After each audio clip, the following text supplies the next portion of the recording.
let him raise his son for 5 years. The DNA test he snuck was fatal to our relationship. I never thought he would find out. I really believed that my secret would remain hidden forever and that I'd take it to my grave. But that wasn't the case. He found out that I had been lying to him all this while, and the fallout was fatal. I am filled with regret and fear, and my entire life feels like it has been turned upside down. My husband, John, was a very active person. He wasn't the kind of person who you'd say wasn't romantic. He was romantic from the very beginning, and time never waned the passion that burned between us. He was perfect as a human could be. We got married when we were both just 25 years old, and as loving and wonderful as our marriage felt, we didn't have any children in the first 3 years of our marriage, and as someone who always wanted children, it was a matter of worry to me. My husband would always tell me not to worry about it so much, that when the time comes, we'd have our child. I found his calmness about the matter very annoying. I thought he did not understand how I was feeling. I had wanted a complete family for as long as I can remember, and when I finally got a husband, I couldn't get a child. I was angry, impatient and angry. What was the right time? Who determined when the right time was? I wanted it all, and I wanted it as soon as possible. I even ran tests to be sure nothing was wrong with me. I dragged John to the hospital, despite his reluctance, and the doctor said John was perfect. It wasn't our fault either. The doctor advised us to have planned intimate moments around my fertility periods, which would help me get pregnant easier. And so that's what I did. My husband loved every part of me, so he enjoyed every moment. We kept trying for the better part of an entire year, but nothing worked. Every time I had a pregnancy test, it always came back negative. I wasn't pregnant. And each time I ran a test, my heart sank even deeper. I was getting depressed, and before I knew it, my desperation for a child began sucking the joy out of my marriage. I was unhappy with my life, with John, with even myself. Nothing tasted as good anymore. I lost my appetite for everything.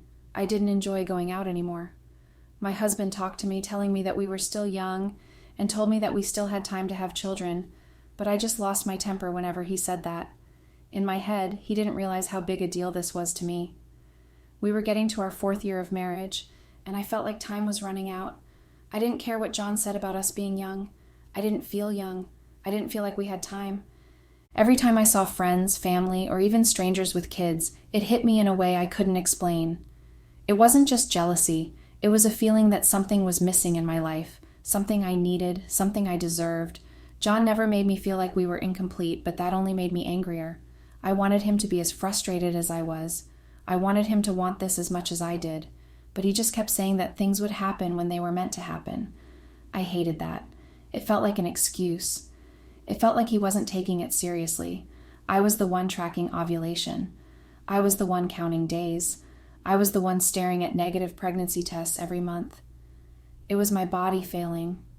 It was my dream slipping away. I couldn't bear the pains of knowing that I'll leave this earth someday without a family of my own. I didn't want to adopt, although John's family suggested that I should, seeing that I desperately needed a child. I think adoption is a beautiful thing, and I admire people who adopt, but for me, I just feel a strong desire to have my own child. In that way, I won't feel like I have failed as a woman. So I didn't understand why such a thing would happen to me. I didn't just get it.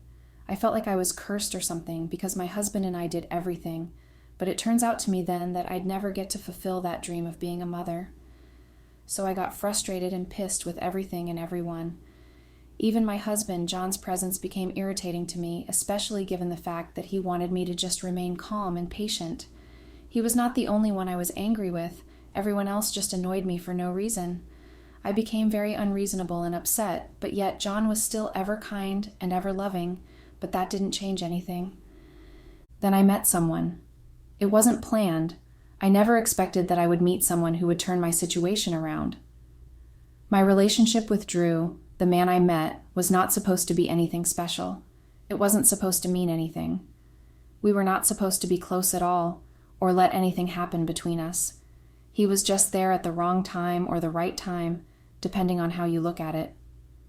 I was exhausted from feeling like my life was standing still, and he was different. Just with a few conversations we had, he made me feel like I had control. He made me feel like everything was fine, and there's nothing absolute wrong with me. And most importantly, he gave me what I wanted. I got pregnant. So here's how everything happened. John and I had been arguing a lot, mostly about the same thing. The stress of trying to have a baby, the pressure I felt, and how he didn't seem to understand how much it meant to me.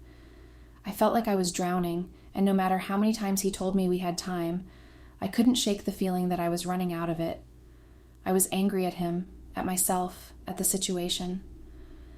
One morning, after a sudden argument before John left for work, I stayed home, feeling more frustrated than usual. Everything irritated me, even myself. Nothing made sense. I needed space. I couldn't just sit there all day, crying, complaining, and talking to no one. I had to get out, even for a little while. Maybe a walk would help clear my head. So I went out. I didn't have a plan. I just walked until I ended up at a bar. I wasn't even a big drinker, but it felt like the right place to be. A few drinks to take the edge off, to forget about the stress at home. I wasn't thinking about anything except wanting to feel different, even if it was just for a little while. That's when I saw Drew. He was a stranger, but talking to him felt familiar, like I had known him before, back when I was still single. Maybe it was the way he reminded me of an old friend. He was easy to talk to, familiar in a way that put me at ease. So we talked. It felt natural, effortless, like catching up on life with someone I hadn't seen in years. He made me laugh, and our conversations made me forget about everything, John, about babies, about the pressure that was weighing me down. The drinks kept coming. I wasn't counting. I just knew that I felt good, light, free. Then I started feeling something else. I don't know if it was the alcohol, but something shifted. I started noticing the way Drew was looking at me, the way he leaned in when he talked, the way his hand brushed against mine. I should have left. I should have gone home, but I didn't. By the time I realized how drunk I was, it was too late. I wasn't in any state to get home, and Drew said we should just find somewhere to stay for the night. It made sense at the moment.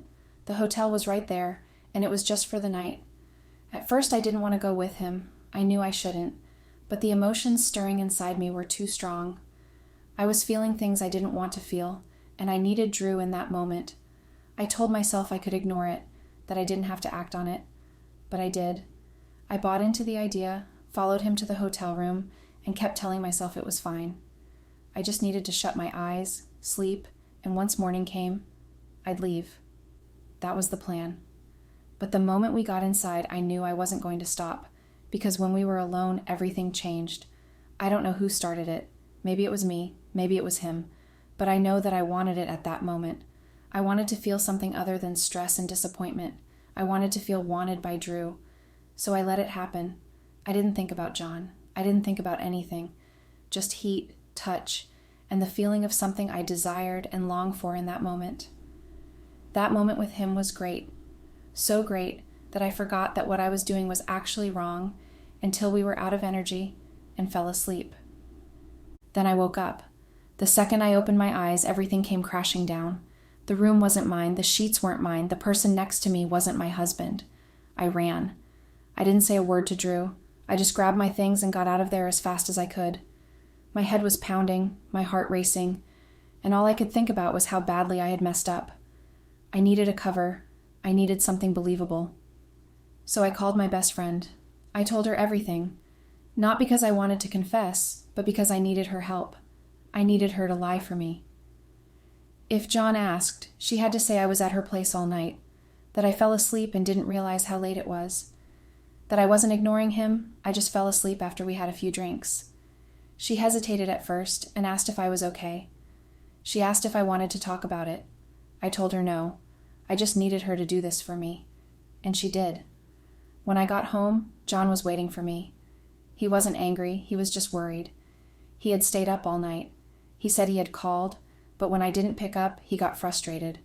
I told him exactly what I had planned to say, that I went over to my best friend's place, that time slipped away, and that I didn't mean to stay over, but it just happened. Then I took it further. I told him to call her if he didn't believe me. He didn't. He trusted me. His only response was that he missed me and that's why he was upset. But he wasn't mad anymore. He just wanted me to let him know next time if I ever had to sleep over at a friend's place. Then he pulled me into a tight hug and asked that we should never argue again and I was so scared when he returned from work and didn't see me. And he loves me so much and doesn't want that to ever happen between us again, and that he was sorry. He kept saying things that melted my heart, but also at the same time they tore at it. His sweet words and apology choked me. I should have felt relieved, but all I felt was something else, something worse. But all I did in that moment was wrap my hands around him tightly and let tears fall from my eyes freely. Then I told him I love him too, and that he's right, and we should never argue again. A week later, I found out that I was pregnant. I knew immediately. I felt it before I even took the test. It was like my body just knew. And when the test finally showed positive, I should have felt guilty, because John and I hadn't had any deep, intimate moments since Drew, but I didn't. All I felt was relief. I was happy to know that nothing was wrong with me, and I was going to have a child of my own. So out of happiness that night, John and I had an amazing night. We made love over and over again. Then I gave it a thought for a few days before telling him. He was over the moon when I told him. He held me so tight I could barely breathe. I remember his face, how happy he was, and how emotional. I remember thinking that I was giving him something beautiful, that even if the child wasn't biologically his, he would be the best father. He already loved the baby, and he didn't even know him yet. For 9 months, I buried my secret.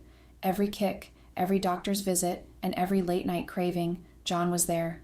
He was talking to my belly, making plans, and dreaming about what kind of father he would be. I convinced myself that none of it mattered. I never really knew Drew, just his name. If I passed him on the street, I'm not even sure I'd recognize his face. He was a stranger, nothing more, and he could never truly be my baby's father. So he was totally out of the picture, and I was grateful for that. The baby would be John's in every way that mattered. I told myself that love was more important than blood, that this was what was meant to be. When our son was born, John shed tears of joy. I'll never forget the way he looked at him and how he welcomed him warmly into our lives, like he was the most perfect thing in the world, like nothing else was important or existed. I thought I had done the right thing. I loved that look in John's eyes that day, and I never wanted that look to change whenever he looked at our son. So I wanted to bury that secret forever. He was happy and I was happy, so why ruin a perfect marriage over some accidental one-night stand? And that's how I kept my mouth shut. For 5 years, our family was everything I wanted it to be. I was a mother, I had a son. John was the most devoted father. He adored our son. He was patient, kind, always present. Every night he read our son bedtime stories. Every morning he made breakfast. He taught him how to ride a bike. He held him when he cried. He loved him with everything he had. And then he found out. I didn't know about the DNA test. I didn't even suspect it. But one night everything changed. He came home from work late. I could tell something was off. He barely looked at me, and he barely spoke. He just went straight to our son's room and then kissed his forehead and walked out. That was unlike John. Yes, he loved his son, but he also loved his wife. He was always so happy to see me no matter how tired he was. It didn't even matter if he was in a bad mood. He was always happy, but that night he wasn't. I didn't know that my husband had secretly taken a DNA test without informing me. That felt like a betrayal, but I couldn't question him for doing that when I had done worse. The thing is, a few months before that night, John told me about his boss. He said his boss had just found out that his wife of 20 years had been cheating on him. The most crushing moment was that their kids weren't his. That story made my heart sink. I was scared and I was dying silently, but I couldn't say a word of truth to him. I remember the way he shook his head, saying he couldn't imagine what that must feel like. He wasn't angry when he said it, just disappointed. Like he didn't understand how someone could do that to the person they promised to love. Then he said he was grateful for me, that he didn't have to worry about something like that happening to him. And then he laughed a little and asked, "That's impossible with us, right?" I smiled. I nodded. I just responded with, "Of course," and asked why would I ever do that. But my heart was pounding. I felt sick. I wanted to change the subject, to brush it off, but I didn't want to make it obvious. So I held his gaze, I acted normal, and I lied. He had no idea. And I was sure I was safe because Drew didn't even know how to find me, let alone know he had a child somewhere. My lie was solid. Still sitting there, listening to John tell that story was painful. His boss's wife had done the same thing, only that her approach and intentions were different from mine. That was the only difference between us. But I wasn't like her. I had never cheated on John in our marriage. Drew was a mistake, a stupid, reckless mistake. That's all he would ever be, and it would never happen again. So when John kissed my forehead and told me how lucky he was, I felt bad, but I told myself I was doing the right thing. Nothing else meant anything or was important. So you see, everything was in place, and John never had a reason to doubt me. For 5 years, he loved our son without hesitation. He never looked at him and questioned anything. He never made any comments about how he didn't look like him or acted differently. He was just a proud father. But then, something changed. I didn't notice it at first, but looking back, I can see the shift. It started when his mother made a passing comment about how our son didn't have any of John's features. And this was after he told me about his boss's story, and that just made me feel horrible. John's mother wasn't accusing me of anything, it was just an observation. She said he had my eyes, my nose, and even my expressions, but there wasn't a trace of John in him. She laughed about it, saying genes were funny like that. I brushed it off, but I think that was the first sign of damage. Damage to our marriage. Then, about 2 months before everything fell apart, John's brother made a joke about it too. Something about how our son didn't inherit the family chin or their strong jawline. It was just another playful remark at a family gathering, but I remember how John went quiet for a second, how his smile faltered before he laughed along. I didn't think anything of it, but I guess it stuck with him, because it stuck with me too, and I was worried about everything, so most of the time, when topics like that even came up, I did my best to brush it off. One day my best friend came over, and as we were talking about everything that had been going on, she casually asked me that. What if John finds out one day? What was I going to do about it? I paralyzed for a few seconds. My heart skipped a beat, and without thinking, I snapped and told her never to say that again. And that no one knows except for the two of us, and if John was to ever find out about it, I will know that she is the one behind it, and I don't want to imagine or think that she hates me because I can't forgive such backstabbing. I kindly told her to remember that would be her destroying my marriage, and she assured me that her mouth was sealed forever. So then I put a stamp on it, and I insisted that John was the father of my son, and no one else could ever take that place. I believed it. I had to. It was at that moment that I heard John's voice from behind me. He walked into the room with a knowing smile and asked who was competing with him to be the father of our lovely son. The way he said it and the way he smiled, I almost felt like everything would be okay. I was scared he had overheard everything, but that question he just made me know in that moment that he didn't, and only heard that part. That's why he was asking to confirm if he heard right. So to quickly cover up my tracks, I went on to say that I was grateful I married him and couldn't imagine anyone else being the father of our child. He held on to my words, the reassurance that everything was still the same, and then he hugged me so tightly. It felt like the world was as it should be. But that night, after my best friend left, we had retired to our bedroom. John asked me, almost in a whisper, "What if I'm not the father?" I felt a rush of anger. My heart pounded in my chest, and I flared up, demanding to know if he suspected me and why would he accuse me of cheating. I asked, feeling my throat tighten. I started yelling that all my life I've been nothing but faithful to him, yet he still had the guts to think I could do such a thing to him, and that thought hurt me more than anything. His response was immediate, apologetic, as he quickly assured me that he didn't suspect anything and that wasn't what he intended, and that he's sorry for making that joke and he never meant to hurt me. That's how everything returned to normal. He never brought it up again. Never. So I had thought I had made it clear.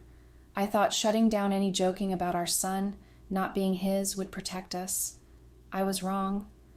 My response and reaction had only made things worse. It had provoked him, made him question everything. Looking back, I realize now that his boss's story and his family's offhand comments had planted seeds of doubt in his mind. And when those doubts started to grow, they unraveled everything I thought I had kept so carefully hidden. I don't know exactly when he took the DNA test. I didn't even know he had suspicions afterwards. But that night when he came home and was acting strange, that was the night the truth came to light. I had to ask him what was wrong and why was he ignoring me, and then he told me. I remember every word, how his voice shook, how his hands clenched into fists, how he looked at me with so much disgust. Even with the DNA results, he still asked me if it was true. He wanted to hear the truth from me. I couldn't lie, not anymore. The moment I said yes, it was like the air in the room disappeared. I watched and saw how everything wrecked him, wrecked us. I tried to explain. I told him how desperate I was, how much I wanted a baby, how much I wanted our family to be whole. Of course he knew those details. So I told him that he was always meant to be our son's father, that blood didn't change anything, but it did. He asked me if the other man knew. I told him no. I told him how everything happened and that I didn't know the man, and we never met again after that night. I had no idea where he was, and I didn't care. Our son was John's. That's all that mattered. But it wasn't enough. John moved into the guest room that night. He stopped talking to me. He still took care of our son, but he wouldn't even look at me. Every time I walked into a room, he left. Every time I tried to reach out, he just pulled away. I knew I had destroyed him, us, and that broke my heart. A week later, he packed his bags. He told me he needed time, that he couldn't do this, that he didn't know who I was anymore. I begged him to stay. I told him that nothing had changed, that he was still the only father our son had ever known. But it wasn't about our son. It was about us. He said he couldn't be with someone who had lied to him for 5 years, that now every moment we had shared, every memory we had built, was tainted, that all the words of love I had ever said to him feels empty now. He left, and now I'm alone. Our son doesn't understand why Daddy isn't home anymore. He asks for him every night. He cries when he sees his empty chair at the dinner table. He doesn't know why things have changed, and I can't bring myself to tell him. I just keep making excuses every day about him traveling for work. I don't know if John is coming back. I don't know if he can ever forgive me. I don't even know if I deserve it. All I know is that I made a choice, and that choice cost me everything. Update. So after everything that has been happening, John came back and asked for a divorce. I begged him. I told him not to let one night of carelessness destroy everything we built. I swore that it meant nothing, that it was a mistake, that I would do anything to fix it. But he didn't want to hear any of it. He said he couldn't trust me anymore, that it wasn't just about the cheating, it was about the lies, the way I looked him in the eyes for years and let him believe a lie. And even when I had the chance to say the truth, I still lied. He told me he had nothing left to say to me. I think that was the hardest part. Not the yelling, not the anger. It was the way he looked at me, like I was the devil and a danger to him. And that shattered me in unimaginable ways. No. He didn't hate our son, though. That was never in question. John was a great father from the moment he held him for the first time. I think that's why it hurts even more. He had spent 5 years loving him, raising him, giving him everything, and in the end, that never changed. Even after the DNA test, even after the truth came out, he still cared for him. But our son started choosing him over me. It wasn't like immediately, but I noticed it. I know John was always his favorite. They were super close, closer than I was with him, but he didn't always make it that obvious. But now it's like he's slapping it on my face, and I'm so not at peace with it. Because at first he would come to me like usual, calling for me when he needed something. But over time he started pulling away. He asked for John more. Since we are divorced now and we are just co-parenting, when it comes to my turn to have him, he would cry and ask to go back. John never spoke badly about me, at least not in front of him. That wasn't who he was. But he didn't have to. Our son just knew. I can't even blame him. John was stable. John was safe. John had been there every day of his life without fail. And me? I was the reason everything changed. I was the reason he didn't have his family together anymore. And the most painful part is that I hate that I did this to them. John didn't deserve this. Our son didn't deserve this. I was the one who ruined everything, and I have to live with that. I see it in John's eyes when we exchange our son. He's polite but cold. There's no warmth left, no love for me, not even a little. And our son, he barely looks at me the way he used to.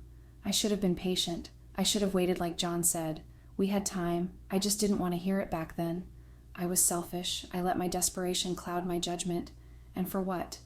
one night of feeling wanted, one night of trying to forget my pain. If I hadn't left the house that night, none of this would have happened.